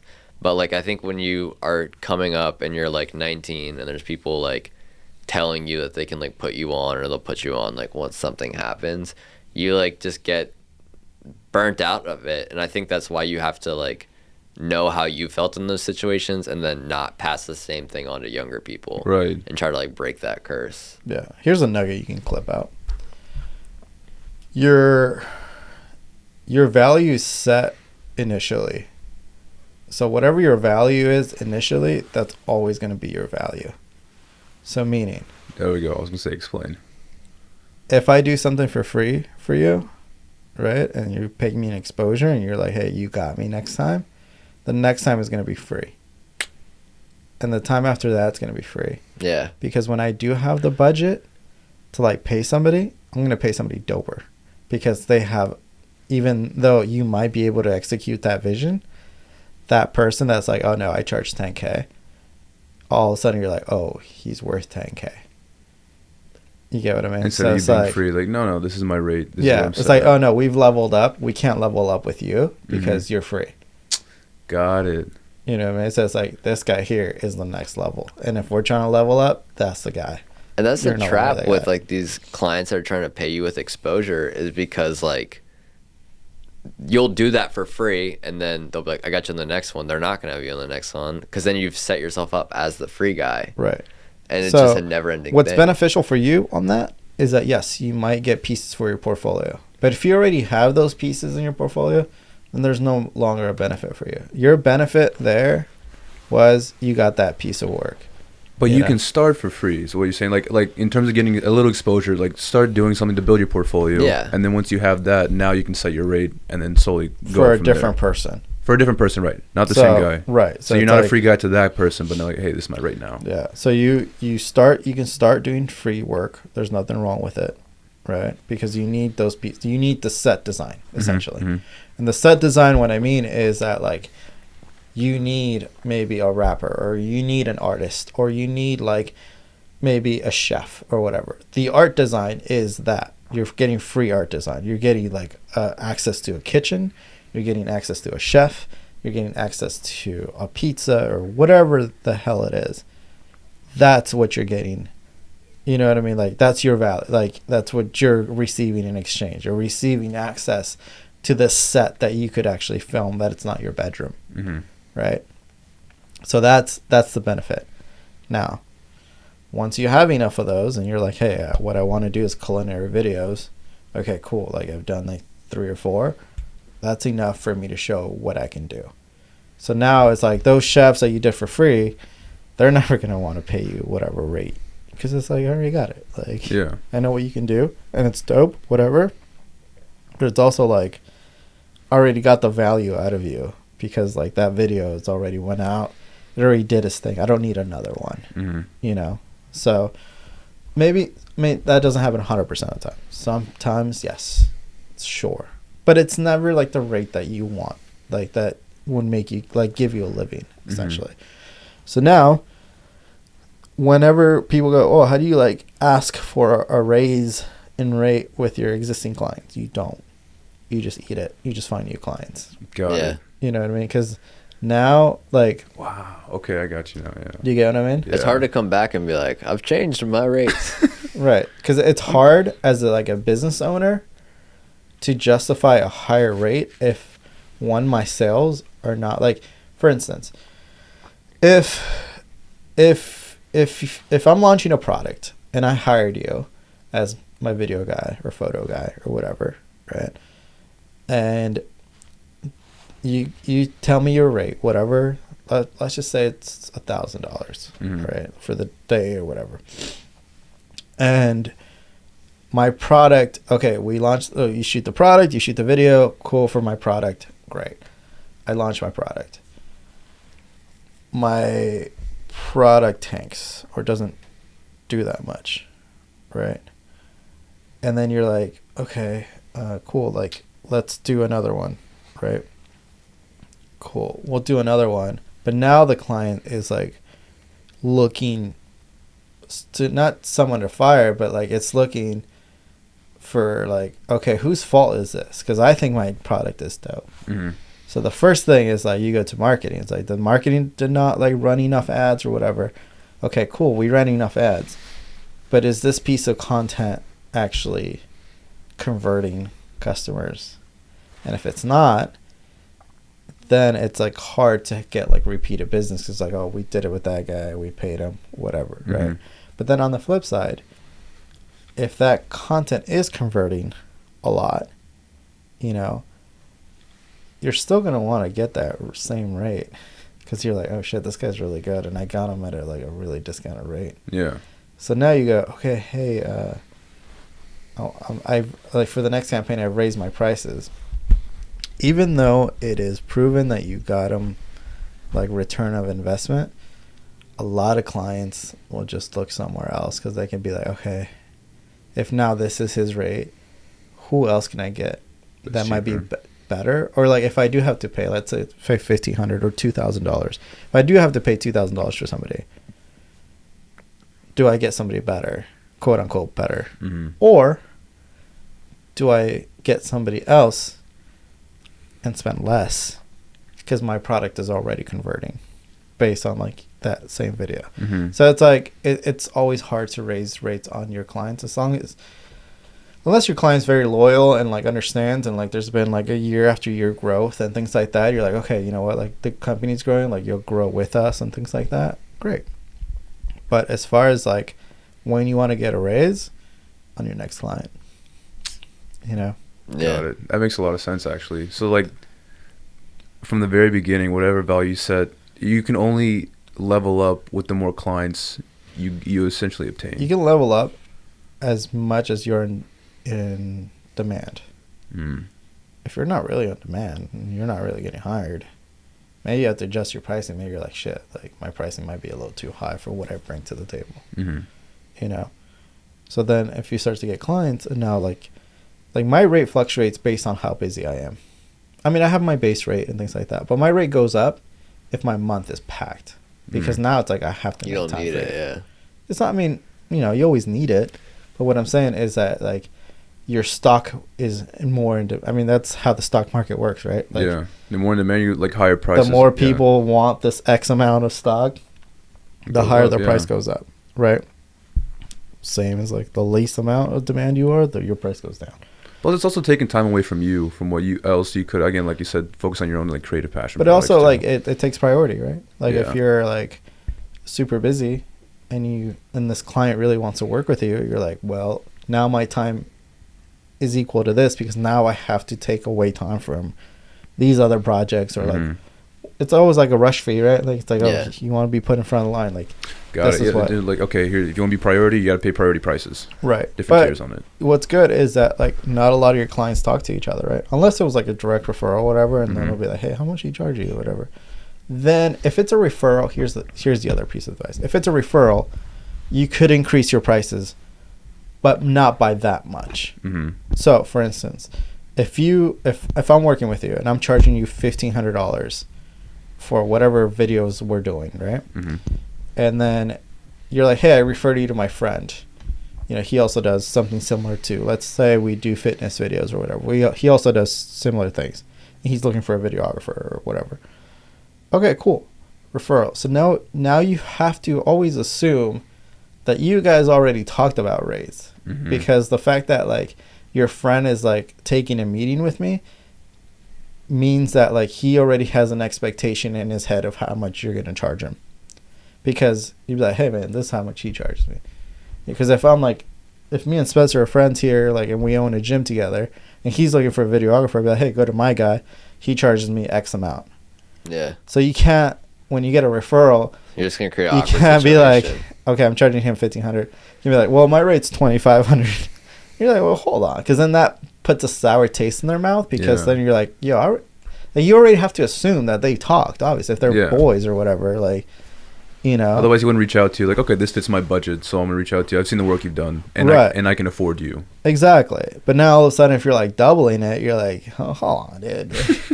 You know, because then that now that could also turn you off to your original client, because it's like, yo, dude, like I recommended you to a friend of mine, and you completely like became kind of greedy in a sense, because it's like, I know the work you're doing and he's requiring the same amount of work, like what's the price discrepancy here? You know what I mean? So how you can increase a little bit, be like, hey, so like, it's been a pleasure working with your friend or whatever. I'm really happy he recommended me, you know, he's got this rate, you know, and like tell him the rate.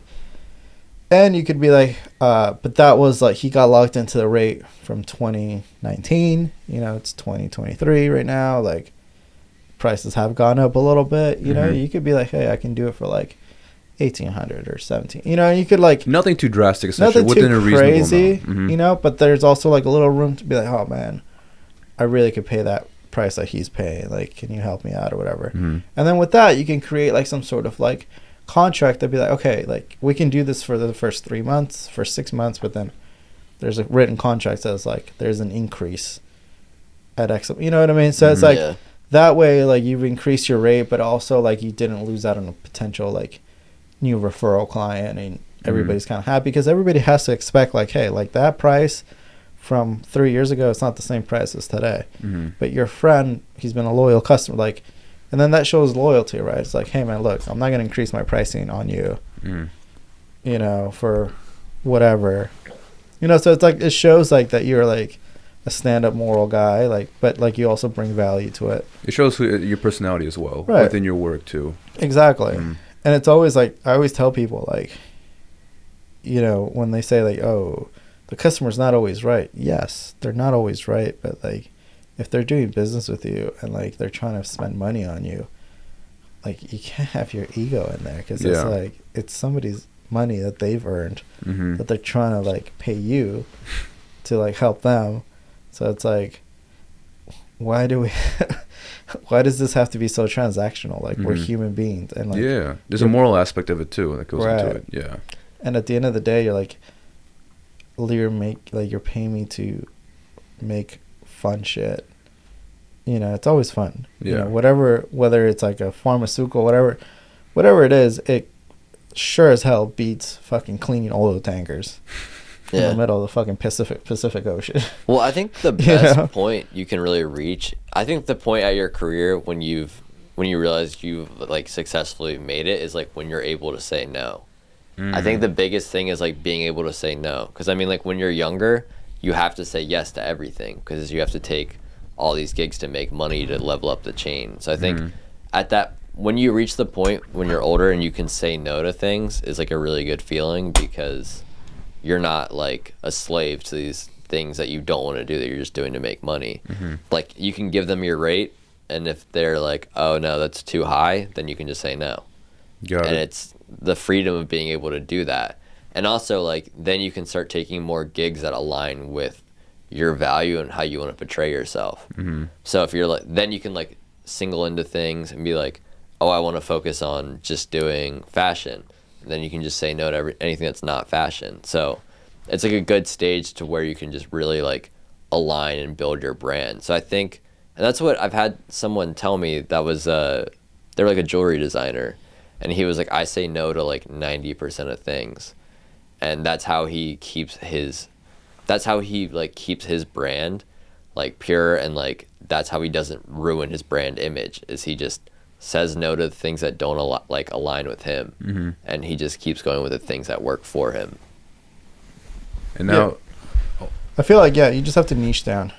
So like, once you've got enough, like, you can take gigs obviously, like, to pay the bills and things like that, but I feel like what goes on your portfolio is whatever you want to ultimately focus on. You know, and that's like because like, bigger people too don't want a jack of all trades. They don't want to see your nobody portfolio. Wants a jack of all trades. Nobody wants it, because if I have a beauty brand, I'm gonna hire a beauty photographer. If I have a music video, I'm not gonna hire a beauty photographer for a music video, even though the beauty photographer may have done a music video in the past. I'm gonna hire a music video director. You know what I mean? Yeah. So it's hard to niche down, but like, just niche down on your portfolio, and then you'll start landing gigs based on what your niche is, right? I mean, you can still take like referral clients of like, I don't know, you want to do an LA Rams like event coverage, go for it. But if like your niche is still like being a beauty photographer, like, that's where your bread and butter is actually going to become. And whatever it is that you figure that out, like, that's what your portfolio should reflect, like, just that specific niche. Have you guys stuck with the same niche that you initially thought you were going to be in? Fuck no. I mean, I'm glad I got out of doing like the trap video stuff, because like that's one thing I was worried about, was I didn't want to be like 30 and still be doing like trap videos, because it's like, it's not sustainable. I think I've always wanted to do like a mix between like artistic stuff and more commercial creative stuff, or commercial like corporate stuff. So I think right now, like, I'm happy where I'm at with the balance. I think everything in life is like finding the balance of what you want to do, but there's niches I would like to get into. I think for me, one thing that's hard is I just want to do like a lot of different niches, because I find it interesting. And also I think that like, if you keep doing the same thing over and over, you're gonna get burned out of that. So like, I don't know. There's like things I'd like to get it more into like hotels and like travel and doing like hotel stuff, but I wouldn't want to do that exclusively because I feel like then I would get sick of it. You limit yourself into a little box and you can't really get out of it. Yeah, like I could never imagine just being a wedding videographer like full time, because it's like when you're in that niche, you get stuck in that niche because everyone gets married. They're gonna refer their friends. You're gonna keep doing that, and then it's like you're in this cycle where like you can book maybe like 14 weddings a year, and then it's like all you're doing is doing the same day walkthrough, and then you're editing it the same way. There's no real variation. Everything, the same thing really happens at weddings. You're not gonna have like anything crazy different, especially if you're in an area. You're gonna be going back to the same venue, and then so you get stuck with that niche. You're doing the same thing over and over, editing it the same way, like year after year. And no disrespect to like the people that do that, like they're making money off doing it, but I think you have to be comfortable with repetition. And for me, I like doing different things. I like trying new things, but I don't think my like niche is like vary too drastically. If that makes sense. No, it makes sense. I'm trying to get into a niche. Right? I mean, I'm trying to niche down myself right now, currently. So my focus this upcoming year would be just e-commerce. I want to solely just do e-commerce stuff. I want to do fashion e-commerce, mostly in studio stuff, some on location stuff, but I want to really like hone in e-commerce and become really good at it, and just have that focus be for the next 6 months or so. Because I mean, I can produce anything. I've produced music videos, TV shows, campaigns, whatever, you know. But I want for the next like 6 months to just focus on one thing, and I want to do that one thing extremely well. You know what I mean? So I've cut out like most distractions of any other kind of client that's come in, and I'm just focusing right now on fashion clients and like products as well. Anything that has to do like an e-commerce round, but I want to in the next 6 months come up with a different way of doing e-commerce. Not the same way that everybody's been doing it. So what's your new way you think that you'd implement your like creativity to make yourself stand alone? Okay. I'll check back in 6 months. I'll tell you in 6 months. So I'm still trying to figure that out. Gotcha. Because the thing is, I've been studying a lot of like how to make mundane things exciting. You know? So e-commerce is very mundane. Like it's very like boring. It's like white cycle wall. I mean, it's essential for a clothing company. It's an everyday thing. Yeah. You go on your website, you have to have a nice shot of your product in order for somebody to actually see what that product looks like. It works. But it's mundane and it's repetitive. So I'm trying to figure out kind of like, I'm just trying to disrupt the e-commerce world a little bit. And I'm trying to figure out new ways to bring e-commerce to do e-commerce, but do it in a way that's a little bit more disruptive. And within your background too, I feel like you can take a little bits and pieces of what you've done there and then apply it to, okay, let's try this with e-commerce, see if it works out. Right. Yeah. So that's kind of like what I want to experiment in the next 6 months. It's like, how can we incorporate some sort of like lifestyle elements, some sort of like cool things into e-commerce. And that's like a personal challenge I really want to undertake. And it's really like getting me inspired, because not a lot of things inspire me these days. Like, so I don't really watch movies, and I watch a lot of like videos and things like that. Like actually, like music videos inspire me a lot. You know, even though I don't make a lot of music videos like inspire the fuck out of me.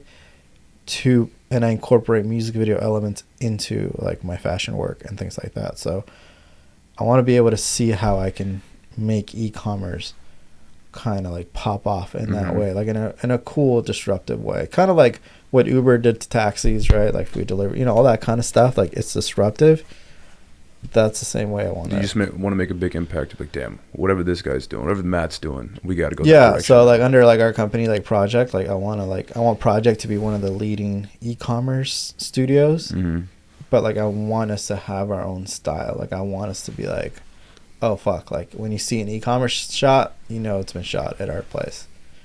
So what that is yet, I've yet to figure it out, but we're doing some testing for sure. Nice. So then that's your passion, your goal for going to 2024. Spencer, what do you have 2024, on the list for your side? I think I want to just keep building. I really want to try to just keep making content that I think I can get like money off of, but is also creative at the same time. So I want to make sure like I still feel like engaged. What would that niche be? What would that like? What would like? Would you want to do more music videos, more corporate stuff?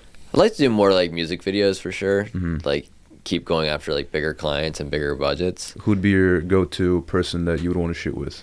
I want to shoot with Bring Me the Horizon. I want to manifest doing that. Mm-hmm. And I mean, it was cool because the other day, I can't say who it is because I'm on an NDA, but I did like a project for someone that like I always wanted to shoot for.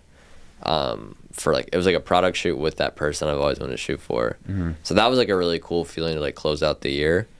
But yeah, I would like to just be able to do advertising for different organizations and do it in like a really cool, creative way. Mm-hmm. And just find those right clients that allow you to do that for sure. I was wanted to ask too, because we're probably gonna have to wrap this up, and I want to respect your time and appreciate your time as well on this. But I want to say, so we don't like to give names on bad stories, but who has been? But how about in terms of good stories? Who have been your favorite people to work with? For me, I think it's a good question. In terms of artists I worked with Matt Mason about like 2.5 years ago. He's from Virginia. I worked with him and a guy at Roswell who had like a group project called User X. But working with them was like super fun because I just spent a few days with them and just did like filming of their lives to make like a documentary. But I really loved that experience. Working with them was great. I think also I've met honestly a lot of like different people out here that are like older that have like kind of mentored me. That being one of them, I'm assuming. Yeah. Yeah. That kind of mentored me. That's been like good experience. It's like my friend Justin Schaefer. He just moved to Texas, but like that's like a good experience. Like meeting people like that have been doing it for a while that like just kind of help you out is always like a good thing for sure. In terms of like brands that I worked with that I really liked, I'm trying to think. Brands it's not a lot of times it's just kind of like unmemorable. It's never necessarily like really bad, but it's always like a good thing overall. I feel like damn, I'm trying to think of who in particular.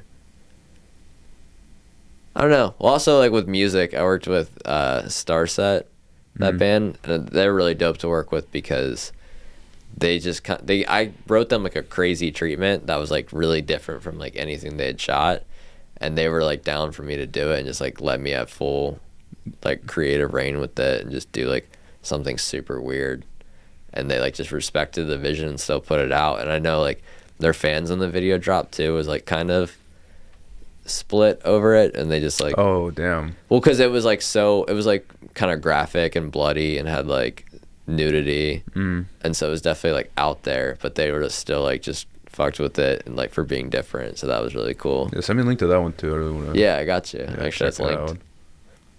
Yeah, Man, all right, I'll do. I'm actually not gonna do like any talent or anything like that. I'll actually put my focus on crew, because okay, they usually get like overlooked. Mm-hmm. I can tell you like celebrities I worked with and all that stuff, but you really don't know because you've worked with them for like a day, so you can't really like judge a person by like their behavior of a day. Yeah. But I'll give a shout out to like my consistent crew, like Spencer Sease here. I feel like we worked quite a bit together this year, and I feel like we've kind of like developed this like way of working together that like it's very like ebbs and flow in a sense. It's not very like too strict. It's just kind of like we both know what we need to do and we just get it done. And it's not like I don't have to be like on his ass or like it doesn't have to really be on my ass. Like there's a trust that things will get done. Sometimes he frustrates the shit out of me. You was telling me on the way you guys like always like to bicker because you got what 10 years apart almost. So you guys have different. Because he's a younger kid, you know. Like I mean, but nothing like I don't like. He's extremely talented, or else I wouldn't work with him. Right. His age has nothing to do with it. But like sometimes like our working styles are a little bit different because I'm a little bit more like detail oriented. Like he's very detail oriented, but like he's more of a director in the sense of like.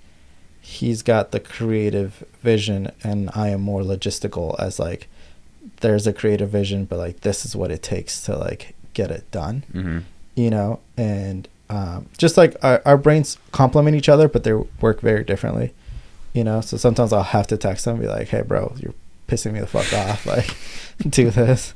Like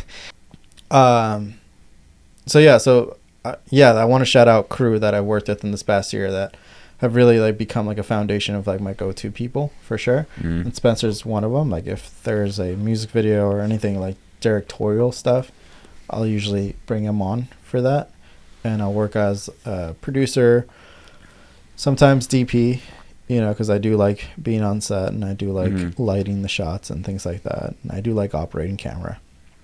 But another good person that I worked with this year quite a bit was his name is Scotty Baker. He's a cam op. He's a steady cam op.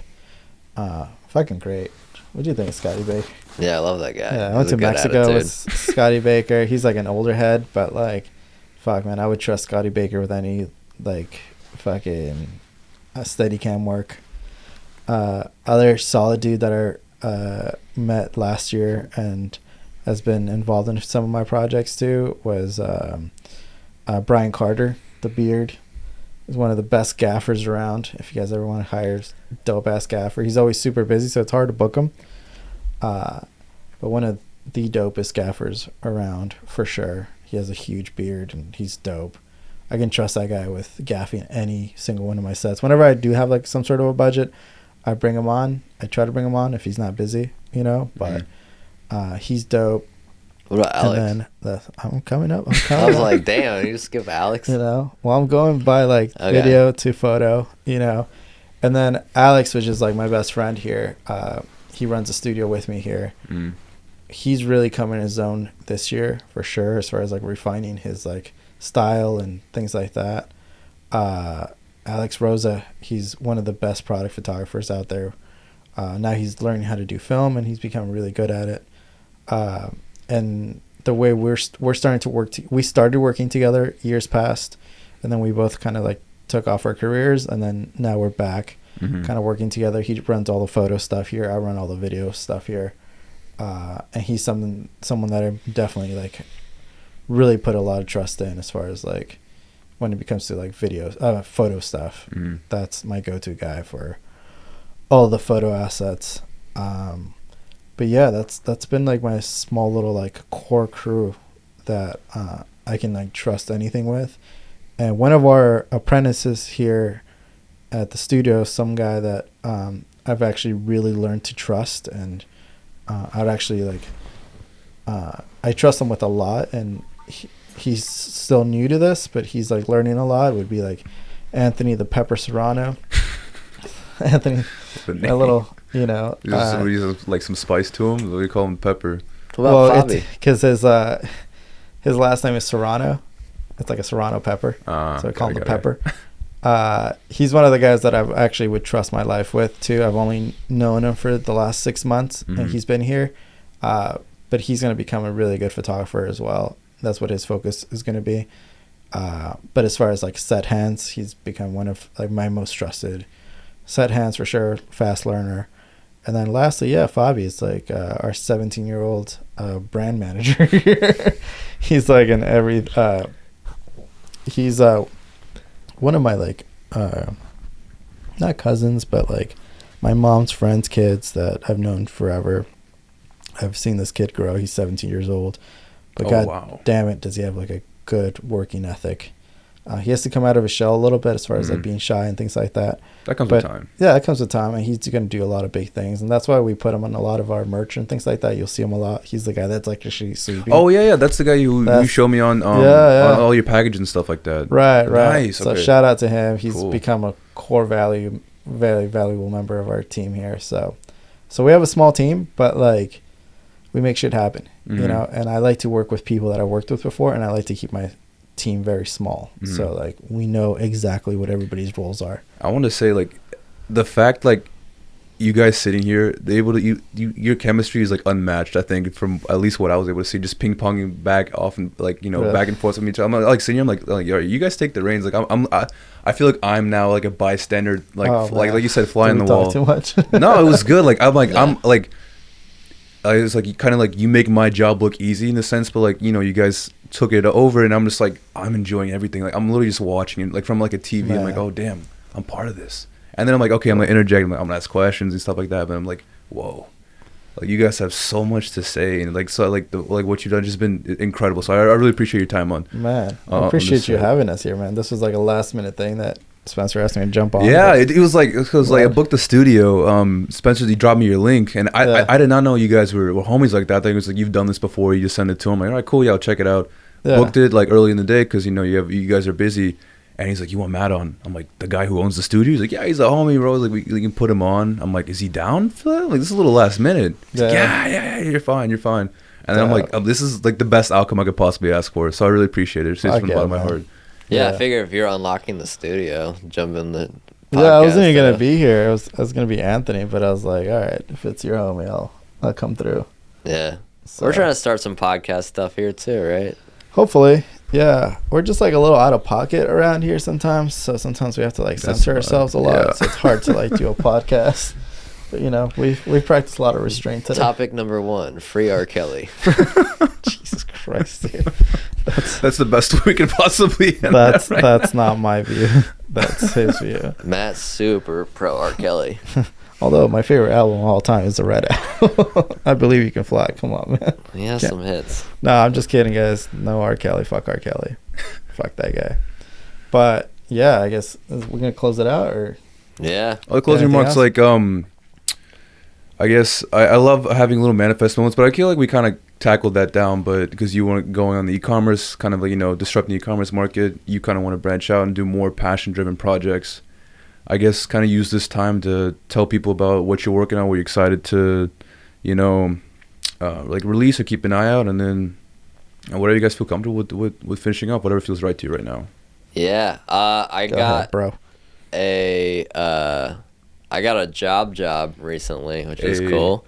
So I'm working for an ad agency in Chicago as like their, I guess, in-house producer, you could call it. So I like do all their directing and photography now. But I'm also like their in-house producer, so I'm learning that. So that's cool because it's giving me like the chance to like get onto bigger like corporate projects and build in that way. So I mean, sorry, what was the question?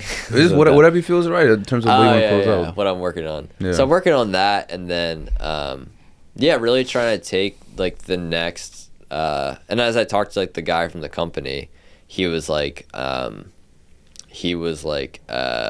Like stay around for a few years and build up your portfolio. So it's cool because it's giving me like the chance to have like a safety net as like a salaried position, but still be able to do like bigger projects. And it's cool because then I don't have that stress if something falls through. Like if a shoot falls through, I'm not worried about it because I'm still like, so it's a good net to be able to build up stuff. And with that, I'm trying to just branch and bring more of my friends like Matt and different people and create like synergy across the board. And I've kind of detoured away from like music videos a little bit, but I think I want to get more active in that again and start really just pushing, because especially now, like I don't have to do anything, which is nice. I can say no to stuff. So I really just want to push forward with that, and then be able to use having like a job to give me more of a net just to do more fun stuff. I think this year especially, as Matt can attest, was like probably like the worst year for like being a freelancer. Like this year's been brutal with like the shutdown, the strike, the general economy, like everything going on. And I think, but I feel like, especially from how busy this month is going to be for me, I think that there's like signs that things are going to pick up a lot next year. I think, especially after having a year of everyone just kind of chilling, like next year is going to be really busy. So, I mean, I'm trying to manifest next year just like staying busy and like not, because this year definitely was like very discouraging. Gotcha. I'm not going to lie with like how slow everything was, and just like trying to be patient and know that like shit will pick up again and just ride the ebb and flow. But I think next year, having like a job where I'm going to be consistently busy and being able to like tackle other projects is going to be like big. And I think it's going to have a lot better boost of morale overall. Yeah, can't have the highs without the lows. So Yeah. Matt, what would you say about this year too, closing? I mean, yeah, this year has been hard. It hasn't been the easiest year. It's probably one of the most stressful years, but I look up to like Dana White a lot, like with the UFC. A lot of people don't like him, but people are not like in the entrepreneurial business. The people that don't like him don't really understand what it's like to own your own business. And one of the things that he did during the pandemic was he refused to shut down the UFC, and he innovated in a way that like became like he did Fight Island and things like that, you know. So like for me, this year was a year to really like not come up with excuses for why things are and just keep pushing forward, adjust, innovating. So yes, we did go through a strike, but I didn't take that as like, oh, that's why I don't have any work and I'm okay with that. No, it's like I opened a goddamn studio during a strike, which is the stupidest thing you can do. But what I'm saying is that like I don't give a shit what the external things are doing. Is like this year I really took control of like I don't care what's happening in the outside. Yeah. I am building things for myself and I'm pushing forward. And it's in these like hard times that like really make the easy times way easier. Yeah. Because anybody could like, 2021, right? 2019, before and like right after pandemic, right?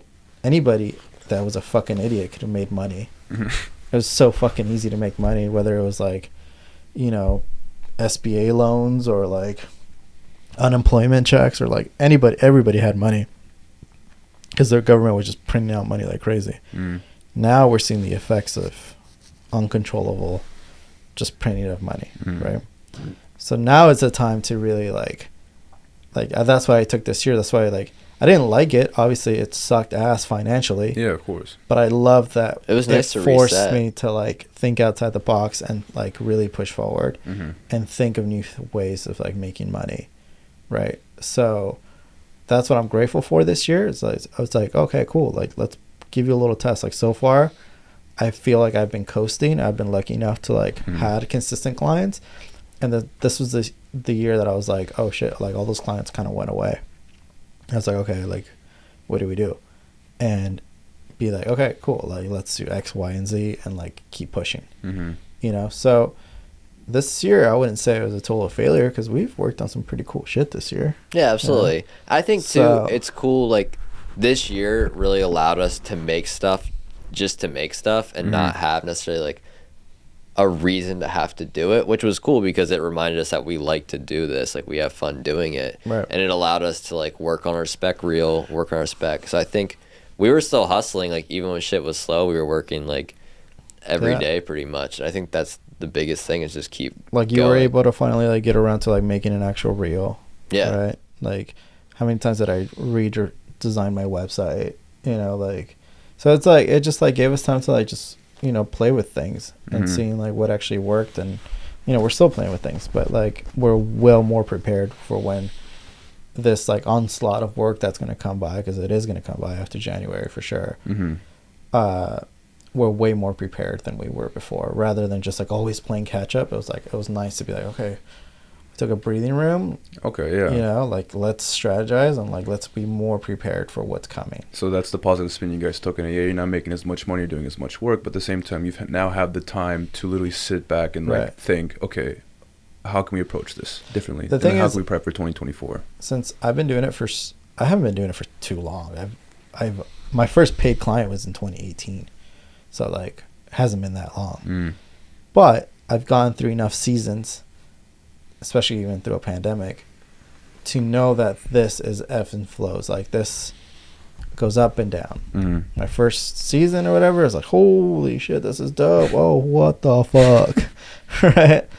So I took this year as like that. It's like, oh, this just is a downturn year. It's like, oh, what the fuck? Yeah, it's like it keeps going, what the fuck? But like, are we gonna pump the brakes on that and like build something to like really like get us up there at a more consistent basis, or are we just gonna crumble down and just like, it's not my fault? And like, I've never been that type of guy that's like never been like, oh, it's not my fault, I can't control it. It's like, no, I'm in control of my own life, you know. So I like, let's make this shit happen, right?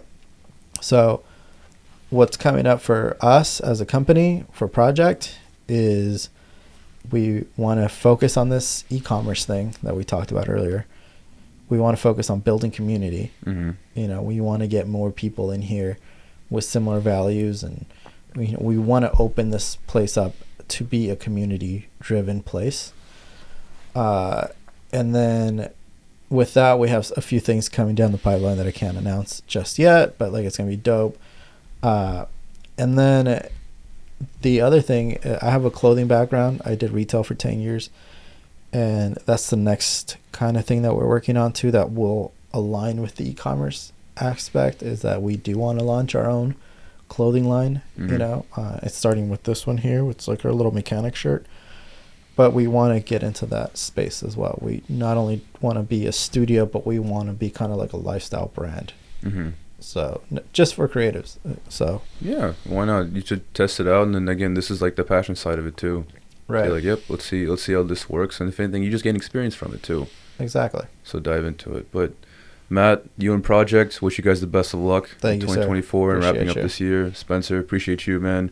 Of course. To and both you guys for your time, and just what a great episode. Probably one of my favorites, hands down. And you know, with the new studio, audio's a lot better. And just the quality of the U.S. people. You guys are very genuine and like humble souls, and I also very much appreciate that. So man, we appreciate you, man. Cheers. If somebody wants to look us up, it's PROJKT. It's spelled a little weird. So we found a domain for Project. That's right. Yeah. And I don't even have project.com. I have projectla.com because somebody else has project. So it's just weird. It's like, who else is spelling it stupid? Not you. But yeah, I heard. Sounds good. And anyone listening, hopefully you enjoyed, and you know, appreciate you guys. Cool. Wrap that up. Cheers. Thanks for having us, man. Thanks, guys. Peace.